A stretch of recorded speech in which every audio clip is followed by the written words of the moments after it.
Later, Thomas and Percy were shunting freight cars in the yard. They were having a wonderful time. They were bumping freight cars and blowing their whistles. Then, Diesel rolled into the yard. I hear you've been making trouble for Ari and Bert, Oiled Diesel. but you won't make trouble for me. I've got an important job to do. Thomas had another naughty idea. Diesel is waiting to be coupled to a freight car. He is collecting supplies for the building site. There are 3 freight cars. One is full of bricks, one is full of timber, and one is full of bananas. Thomas wants to play a trick on Diesel. Can you help him? One of these freight cars is the wrong freight car to take to the building site. Do you know which one it is? Is it the freight car full of bricks? No. Bricks are very useful for building.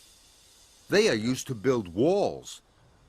If Thomas gave Diesel the freight car full of bricks, he would not be playing a trick. What about the freight car full of timber? Is that the wrong freight car to take to the building site? No. Timber is very useful too. It is used for building roofs.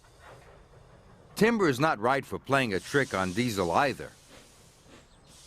What about the freight car full of bananas? Can you build with bananas? No. Bananas are perfect for playing a trick on Diesel.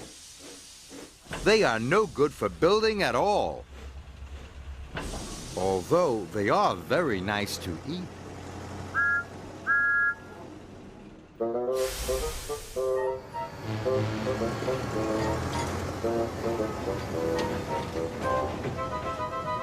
Thomas and Percy were having great fun. Next, Thomas and Percy had to go to the smelter's yard. They were going to collect some steel girders. But when they puffed into the yard, they saw something that was very, very frightening. It was Diesel 10. Diesel 10 was big and strong, and he had a crunching, crushing claw. Thomas and Percy watched. The giant claw crushed the iron and steel.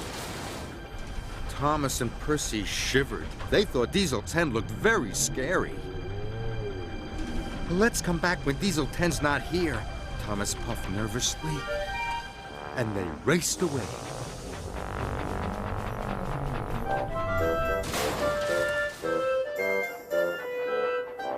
That evening, Thomas and Percy were puffing happily back to the sheds. They couldn't wait to rest their wheels and talk to their friends about the day's adventures. But as they puffed home, they were very surprised. Look, puffed Percy, the bridge isn't painted.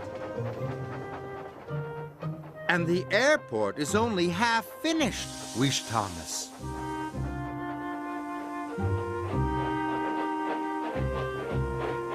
And when they arrived at Tidmouth's sheds, they discovered that they had been knocked down. Cinders and ashes, cried Thomas. What's happened to our sheds? Building the new ones was our important job, Oiled Diesel. but we were delayed, so we couldn't finish it. And bananas are no good for building sheds, Sir Topham Hatt added. The steam engines were cross with the diesel engines. The diesels had ruined their home. But Thomas was sad. He knew it was his fault.